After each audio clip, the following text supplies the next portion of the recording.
नमस्कार, मैं हूं आशीष त्रिपाठी आपके साथ और शुरुआत बुलेटिन की इस वक्त की बड़ी खबर से आपको बता दें, जहां भिंड में दीवार गिरने से 2 बच्चों की जान चली गई। आपको बता दें, घर में खेलने के दौरान मकान की दीवार धराशायी हो गई और एक बच्चा अभी गंभीर हालत में है और जिसे ग्वालियर के लिए रेफर किया गया है। और बताया जा रहा है कि बच्चे घर में खेल रहे थे और इसी दौरान अचानक दीवार गिर गई और इस दीवार के गिरने से, इसकी चपेट में आने की वजह से 2 बच्चों की जान चली गई और एक बच्चा इसमें घायल हुआ बताया जा रहा है और इसके इलाज के दौरान जल्द सकुशल होने की कामना की जा रही है। ग्वालियर इसे रेफर किया गया है। आपको बता दें कि घर में खेलने के दौरान ये दीवार कैसे गिरी, अभी तक ये कारण स्पष्ट नहीं हो पाया है। रविरमन त्रिपाठी हमारे सहयोगी जुड़ गए हमारे साथ। रवि, कैसे गिरी है दीवार, क्या कुछ डिटेल्स मिल पा रही हैं अभी?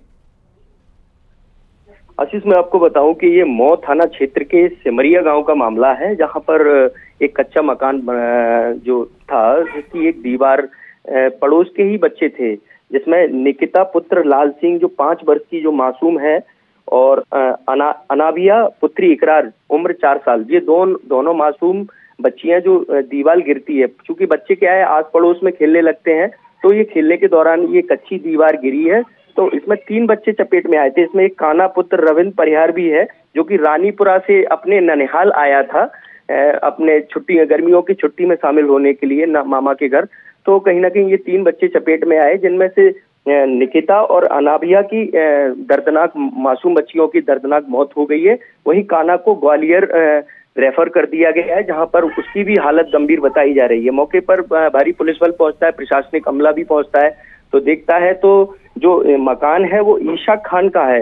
इनकी मकान कच्चा मकान था और ये दीवार भरभरा के अचानक गिर जाती है। बच्चे उस समय खेल रहे होते हैं घर के बाहर और वहीं इस घटना के शिकार हो जाते हैं। आशीष, बिल्कुल, और दर्दनाक ये हादसा रहा। बहुत शुक्रिया रवि आपका इस पूरे मामले पर जानकारी देने के लिए। बढ़ते हैं आगे, अगली खबर इंदौर से, जहां दुष्कर्म और धर्म परिवर्तन के लिए दबाव डालने का एक सनसनीखेज मामला सामने आया। 2 साल के बच्चे के गले पर चाकू रखकर महिला से दुष्कर्म किया गया। आरोपी ने पीड़िता के अश्लील फोटोज और वीडियोज भी लिए। वीडियो और फोटो के आधार पर पीड़िता को ब्लैकमेल किया। पति को छोड़ मुस्लिम धर्म अपनाने के लिए पीड़िता पर दबाव डाला गया। पीड़िता की शिकायत पर रेप और धर्म परिवर्तन करने के लिए दबाव डालने का मामला दर्ज किया गया और आरोपी काशान को पुलिस ने गिरफ्तार कर लिया है। और मिथिलेश हमारे सहयोगी जुड़ गए हमारे साथ। मिथिलेश, आखिर ये काशान चाहता क्या है और अभी इसके साथ क्या कुछ कार्रवाई चल रही है? आशीष, ये कासान चाहता था कि जिस युवती के साथ में वो बार बार उसके बच्चे की गर्दन पे चाकू रखकर, दूसरा जो बच्चा उसके गर्दन पर चाकू रखकर बलात्कार कर रहा था, वो चाहता था कि वो हिंदू धर्म छोड़कर मुस्लिम धर्म अपना ले।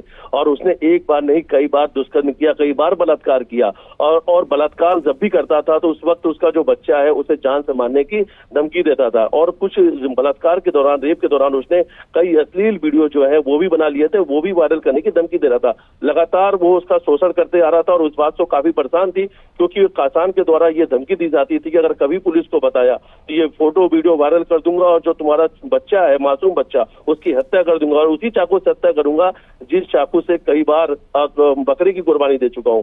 और हर बार वो ये कहा करता था कि तुम्हें तो हिंदू धर्म छोड़कर मुस्लिम धर्म अपनाना ही पड़ेगा और तुम शादीशुदा हो, तुम अपने पति को छोड़ दो और मुस्लिम धर्म अपना लो और मुझसे शादी कर लो। हालांकि ये जो पूरी मुलाकात है ये अक्टूबर 2023 की है और ये जो युवती है जिन्होंने शिकायत दर्ज कराई है वो शादीशुदा है और ये मॉडलिंग करती थी और मॉडलिंग करने के दौरान ही इनकी मुलाकात हुई थी। पति के दोस्त भी है, ये जो कासान है उनके पति से पहले उसने दोस्ती की, उसके बाद मॉडलिंग के प्रोजेक्ट के लिए कहीं सुनसान जगह पे मिलने के लिए बुलाया और एक जहाँ पे वीडियोग्राफी ये सब शूट होना था वहां पर ही रेप किया। और उस वक्त जब वो वहां पर पहुंची थी तो अपने दूध में बच्चे को लेकर पहुंची थी और पहली बार जब दुष्कर्म किया तो दूध में बच्चे की गर्दन पर चाकू लगाकर दुष्कर्म किया। हालांकि अब पुलिस ने इसमें दुष्कर्म और धर्म स्वतंत्रता अधिनियम यानी धर्म परिवर्तन का जो केस है उस पर भी दर्ज कर लिया है। बहुत शुक्रिया मिथिलेश आपका इस पूरे मामले पर जानकारी देने के लिए। और बढ़ते हैं आगे निवाड़ी से खबर, जहां हिट एंड रन का एक मामला सामने आया। दरअसल पृथ्वीपुर टीकमगढ़ मुख्य मार्ग पर एक भीषण हादसा हुआ। सड़क किनारे बैठी महिला को मिनी ट्रक ने रौंद डाला। महिला की मौके पर ही मौत हो गई। ट्रक चालक वाहन लेकर वहां से फरार हो गया बताया जा रहा है। जहां हिट एंड रन का एक मामला सामने आया है। पृथ्वीपुर टीकमगढ़ मुख्य मार्ग पर भीषण सड़क हादसा यहां पर हुआ है। सड़क किनारे बैठी एक महिला को मिनी ट्रक ने रौंद डाला और इस हादसे में महिला की मौके पर ही मौत हो गई। हालांकि इस दौरान ट्रक चालक को पकड़ा नहीं जा सका और वो भागने में कामयाब रहा।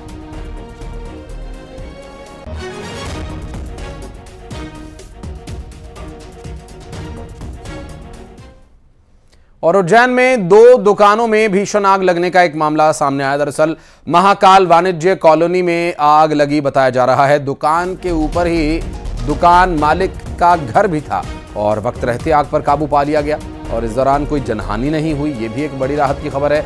आपको बता दें कि बड़ा हादसा होने से टल गया, क्योंकि जिस दुकान में ये आग लगी उस दुकान के ऊपर ही दुकान का मालिक रहता था और ये आग अगर बढ़ती तो घर तक पहुंच सकती थी। लेकिन गनीमत ये रही कि ये दुकान और इस दुकान से आग भड़की नहीं और इस दुकान में ही आग को बुझा लिया गया, यहीं रोक दिया गया।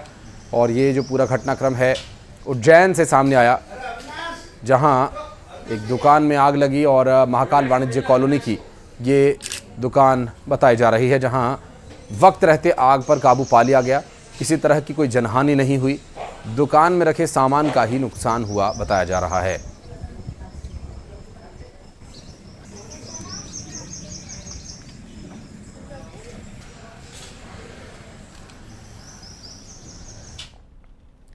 और अब भोपाल वासियों के लिए एक महत्वपूर्ण सूचना। दरअसल भोपाल में 20 इलाके ऐसे हैं जहां आज गर्मी आपको ज्यादा परेशान कर सकती है, क्योंकि यहां बिजली गुल रहेगी। आपको बता दें राजधानी के 20 इलाकों में पावर कट रहेगा। 5 से 7 घंटे तक ये बिजली की कटौती रहेगी। मेंटेनेंस के चलते बिजली सप्लाई यहां पर बंद रहेगी। अलग अलग समय पर बिजली की सप्लाई बंद रहेगी। भोपाल में 20 इलाकों में बिजली गुल रहेगी। राजधानी के 20 इलाकों में बिजली की कटौती होगी और 5 से 7 घंटे तक बिजली की कटौती रहेगी। मेंटेनेंस के चलते पावर सप्लाई को बंद रखा जाएगा। अलग अलग समय पर बिजली की सप्लाई नहीं होगी और ऐसे में बिजली कटौती मेंटेनेंस के चलते सप्लाई बंद रहेगी। अलग अलग समय पर पावर सप्लाई को अलग अलग जगह बंद किया जाएगा, जिसमें हितोनिया, आलम, फितकला में पावर कट रहेगा, जबकि सुहागपुर, संजीव नगर में भी power cut. Shriram colony, Rohit Nagar phase 2 के लोगों को भी पावर कट से जूझना पड़ सकता है। और आपको बता दें कि रिलायबल कॉलोनी, सिग्नेचर पार्क, दीपक सोसाइटी, गुरारी घाट, ये वो जगह हैं जहां पर बत्ती गुल रहेगी। रतनपुर सड़क, पिपलिया केशो, निर्मला देवी गेट, दुर्गा मंदिर और यहां सभी मौजूद रहेंगे।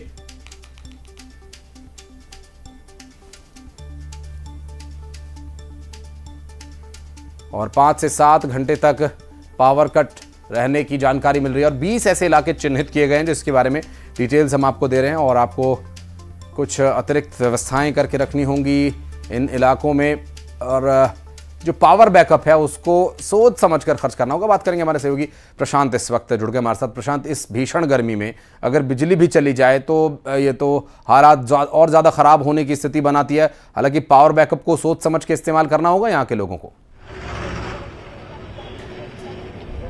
जी बिल्कुल आशीष, देखिए आपने बहुत सारे इलाके भी गिना दिए जहां बिजली की कटिंग आज हो रही है और ये केवल आज का नहीं बल्कि डेली का रूटीन हो गया है।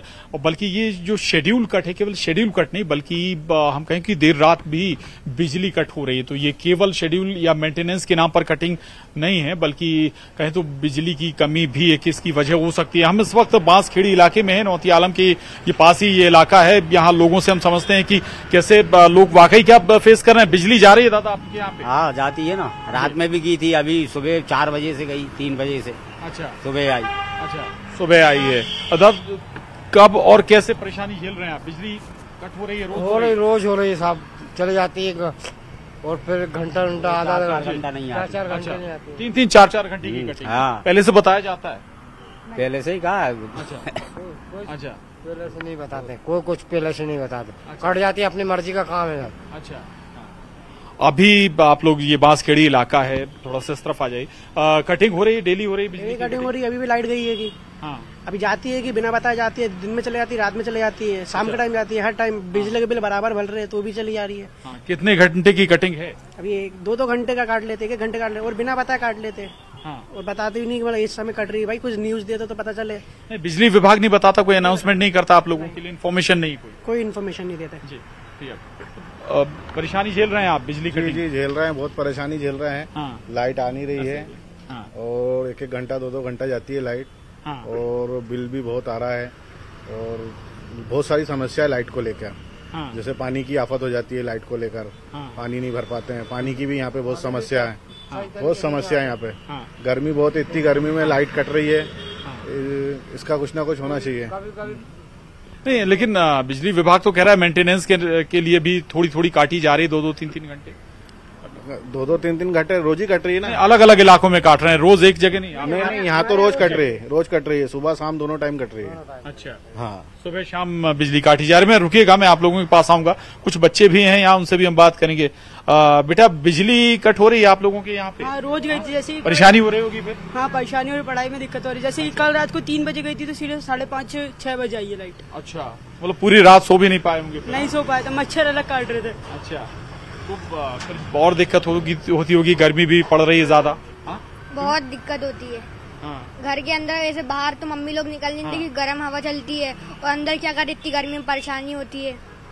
आपको भी बेटा परेशानी हो रही होगी, लाइट गई थी? बहुत परेशानी होती है। अच्छा, पढ़ नहीं पाते होंगे फिर? हाँ। अच्छा, तो लेकिन छुट्टियां चल रही, पढ़ाई करते हैं अभी? होमवर्क करते हैं अभी, होमवर्क हो रहा है। हाँ। तो आशीष, आप सुन रहे होंगे, बिजली कटौती से लोग परेशान हैं, बड़े ही नहीं बच्चे भी परेशान हैं। भले ही गर्मियों की छुट्टी हो, लेकिन स्कूलों से होमवर्क मिला हुआ है, वो भी नहीं कर पा रहे हैं। देर रात अगर बिजली जा रही तो सोने की परेशानी भी है, सोने में भी दिक्कत होती है। तो ऐसे में ये वाकई बड़ी समस्या है। अब सवाल ये कि इसका हल कब और कैसे निकलेगा। भले ही ये कह दिया गया हो कि मेंटेनेंस की वजह से ये बिजली कटौती हो रही है। आशीष, बिल्कुल स्वाभाविक है। और प्रशांत, जिस तरह की प्रतिक्रियाएं यहाँ पर लोगों की और बच्चों की आ रही है, स्वाभाविक है कि ये जो समस्या है इसका वक्त रहते निदान निकालना होगा, अन्यथा ये भीषण गर्मी और ज्यादा तपा सकती है और ज्यादा परेशान कर सकती है। प्रशांत, आप रहिएगा हमारे साथ, कुछ और खबरों पर आगे डिटेल्स आपसे लेनी है। और अभी फिलहाल इस खबर पर जानकारी देने के लिए बहुत शुक्रिया। और आज से मध्य प्रदेश में हीट वेव का अलर्ट जारी कर दिया गया है। 13 शहरों में तापमान 42 डिग्री सेल्सियस के पार जाएगा और ग्वालियर चंबल में खास करके हीट वेव का जो असर है वो ज्यादा देखने को मिलेगा, जिसमें भिंड, मुरैना, श्योपुर जैसे जगहों पर ज्यादा असर इसका देखने को मिलेगा। ग्वालियर समेत ग्वालियर चंबल का पारा 44 डिग्री सेल्सियस के पार जा सकता है और राज्य के कई हिस्सों में भीषण गर्मी लोगों को सताएगी और अभी कोई राहत आगे दूर दूर तक नजर नहीं आने वाली है। ऐसे में देखना यह होगा कि इन इलाकों में इस भीषण गर्मी से, हीट वेव से निपटने के लिए क्या कुछ इंतजाम किए जा सकते हैं। मसलन गर्मी से, धूप से बचने के लिए जो उपाय हैं वो तो आपको करने होंगे ही, साथ ही बहुत आवश्यक होने पर ही घर से बाहर निकलें और धूप का, टेम्परेचर का, गर्मी का जो टॉर्चर है उससे बचने के लिए आवश्यक कदम उठाने की ज़रूरत है। जिस तरह मुरैना, ग्वालियर, दतिया, भिंड, श्योपुर के टेम्परेचर हम आपको दिखा रहे हैं इस वक्त 44 से लेकर के 42-43 से बीच में यहाँ पर तापमान रह रहा है और ये किसी भी एक स्वस्थ इंसान को भी तपा देने के लिए, झुलसा देने के लिए काफ़ी और पर्याप्त टेम्परेचर है और ऐसे में कुछ एक सावधानियां बरतने की आवश्यकता है।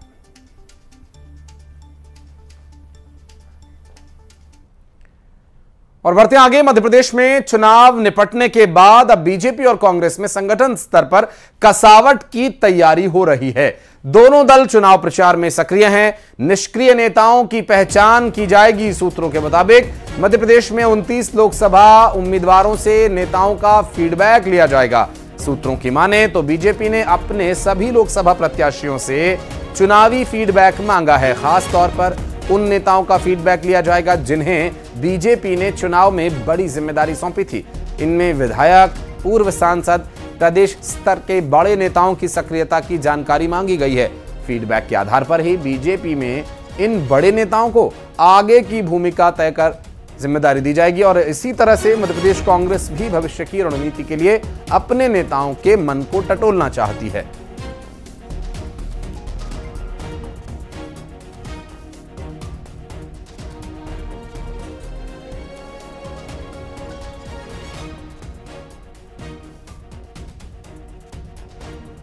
और बात करेंगे हमारे सहयोगी प्रशांत इस वक्त हमारे साथ मौजूद है। प्रशांत, इलेक्शन का काम लगभग निपट गया है और अगर अन्य राज्यों में प्रचार के लिए नेता न जाएं तो अब राज्य स्तर पर ही पार्टी के नेताओं को अलग जिम्मेदारी दी जाएगी, लेकिन उससे पहले फीडबैक का ये क्या मसला है? फीडबैक किस तरह से लिया जा रहा है? क्या कुछ इसके आधार तय किए गए? कांग्रेस और बीजेपी की तरफ से क्या इनपुट्स मिल पा रहे हैं अब तक?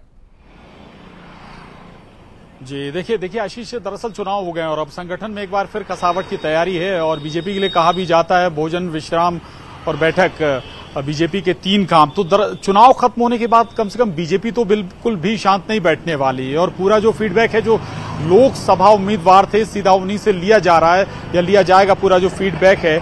और इसकी वजह यह भी है कि दरअसल बहुत सारे नेता ऐसे थे जिन्हें बड़ी जिम्मेदारी दी गई लेकिन वो निष्क्रिय हो गए या कहें कि पार्टी के अपोज में काम करते रहे। दोनों पार्टियों की बात है ये, कांग्रेस और बीजेपी, लेकिन बीजेपी इस मामले में थोड़ा सा आगे नजर आ रही है। फीडबैक लेना शुरू भी कर दिया और फीडबैक के आधार पर जो रिपोर्ट बनेगी आशीष, उसी रिपोर्ट के आधार पर आगे कार्रवाई होगी और वो रिपोर्ट आगे भी भेजी जाएगी। उसी रिपोर्ट से यह तय होगा कि आगे जो बड़े नेता है उन्हें कौन सी बड़ी जिम्मेदारी या कोई दूसरी जिम्मेदारी देनी है या फिर कोई उनसे जिम्मेदारी ले लेनी है या उनका कद कम कर देना है, घटा देना है। ये तमाम बातें इसी रिपोर्ट के आधार पर आशीष तय होंगी। ये प्रोसेस शुरू हो चुकी है। दरअसल लोकसभा चुनाव में तब भी लोगों को साधने की कोशिश की गई जो नाराजगी में थे या उन्हें ताकि नुकसान ना हो, राजनीतिक तौर पर चुनाव में कोई नुकसान ना हो। लेकिन अब चुनाव खत्म हो गए हैं और अब एक्शन लेने में भी जिसने भी पार्टी की विरोध में काम किया होगा उसके खिलाफ एक्शन रिपोर्ट के बाद तय मानिए फीडबैक लिया जाएगा। जो बड़े नेताओं के, खासतौर से जो विधायक थे, पूर्व सांसद थे, बड़े पदों पर रहे नेता थे, उन्हें जो बड़ी जिम्मेदारियां दी गई थी उस आधार पर यह बड़ा फीडबैक लिया जाएगा उन्हीं के मद्देनजर और उसी आधार पर रिपोर्ट भी तय होगी। और ये भी तय है कि भाई अगर किसी ने नेगेटिव में काम किया तो उसके खिलाफ एक्शन भी आशीष तय मानिए। दूसरी तरफ कांग्रेस दूसरे स्तर पर तैयारी कर रही। कांग्रेस ये एक देख रही कि कौन उसके साथ तमाम इस कंडीशन में भी आखिरी तक खड़ा रहा, इस कंडीशन में भी आखिरी तक पार्टी के लिए काम करता रहा। यानी कि जब तमाम बड़े नेता पार्टी छोड़ के जा रहे हों, यानी पार्टी का दामन छोड़ रहे हों, उसके बावजूद ऐसे नेता या ऐसे कार्यकर्ता जो पार्टी के साथ आखिरी तक जुड़े रहे, मेहनत करते रहे, तो उनके मद्देनजर भी पार्टी कोई पॉजिटिव कहें तो पार्टी के खिलाफ जो काम प्रशांत कर रहे हैं लोग, वो तो किसी न किसी तरह से आइडेंटिफाई हो जाते हैं। लेकिन यहां पर कुछ ऐसे भी लोगों को पॉइंट आउट किया जा रहा है जो निष्क्रिय रहे हैं या बहुत सक्रिय रूप से अपनी जिम्मेदारी को नहीं निभा पाए हैं। बहरहाल जो एक्शन लिया जाएगा या पार्टी किस तरह से फैसले लेती है, इस पर और डिटेल्स आगे आपसे लेंगे। बहुत बहुत शुक्रिया प्रशांत आपका इस पूरे मामले पर विस्तारपूर्वक जानकारी दर्शकों तक पहुंचाने के लिए।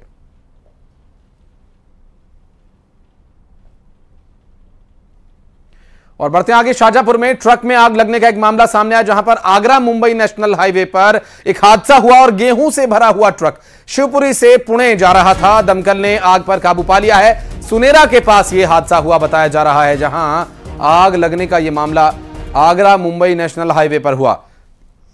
तस्वीरें आग से घिरे इस ट्रक की शाजापुर से सामने आई है। आपको बता दें ये जो आग लगने का घटनाक्रम हुआ, बहुत स्पष्ट कारण अभी तक नहीं हो पाया है, पता चल पाया और सुनेरा के पास यह हादसा हुआ था। हालांकि दमकल विभाग को जब इसकी जानकारी दी तो टीम के द्वारा मौके पर पहुंचकर आग पर काबू पा लिया गया और तस्वीरों में आप देख सकते हैं कि यहां आग की लपटें उठ रही हैं और कुछ समय के लिए यातायात भी इस आग की वजह से प्रभावित हुआ है।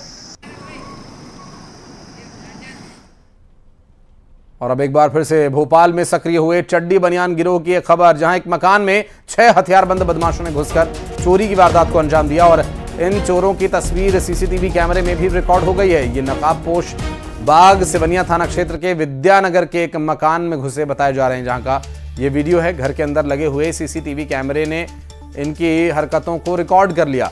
आप तस्वीरों में इन चोरों को देख पा रहे होंगे, लेकिन रात के अंधेरे में ये सीसीटीवी कैमरा दिखाई नहीं देता। इस तरह इनकी तस्वीर रिकॉर्ड हुई कैमरे में और आपको बता दें कि इंफ्रारेड कैमरा होने की वजह से रात के समय भी बिल्कुल अंधेरे में सीसीटीवी पूरी तरह से निगरानी करने में सक्षम है और इसके चलते ये चड्डी बनियान गिरोह के चोर इसमें दिखाई दिए। और खबर मुरैना से, जहां कारोबारियों पर जीएसटी की टीम ने छापा मारा, दबिश दी है। दरअसल ऑयल की 3 फर्म्स पर छापा मारा गया। ग्वालियर और मुरैना की जीएसटी टीम्स ने छापा मारा है। घर, फैक्ट्री, ऑफिस सहित कई ठिकानों पर कार्रवाई की गई है। 24 से ज्यादा अधिकारी और कर्मचारी कार्रवाई कर रहे हैं। जीएसटी चोरी की शिकायत के बाद ये कार्रवाई हो रही है। कार्रवाई से शहर के व्यापारियों में हड़कंप मचा हुआ है। ग्वालियर, मुरैना सहित कई ठिकानों पर कार्रवाई की जा रही है।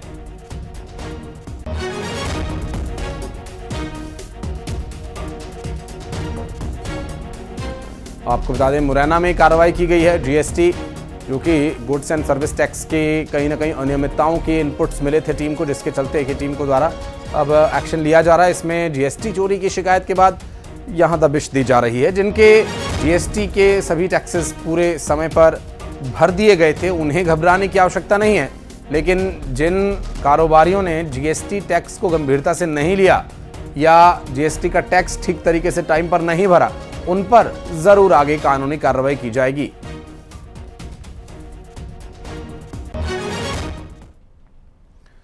और खबर बिलासपुर से, जहां नाबालिग को भगाने वाले मां बेटे को गिरफ्तार कर लिया गया। दरअसल नाबालिग लड़की को भगा ले गए थे दिल्ली, और दिल्ली में मंदिर में बेटे की शादी करा दी उस लड़की से। आरोपी करण लहरे और उसकी मां को गिरफ्तार कर लिया गया। बिलासपुर पुलिस ने लड़की को बरामद कर लिया। दिल्ली से नाबालिग लड़की को बरामद कर लिया गया है। बिलासपुर से पूरा मामला सामने आया, जहां पर नाबालिग को भगा कर ले जाने वाले मां बेटे को गिरफ्तार कर लिया गया है।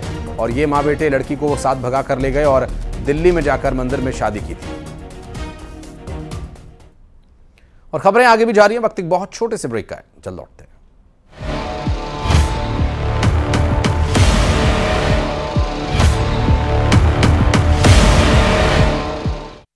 अगर आपके व्यवसाय का तूफानी दौरा 3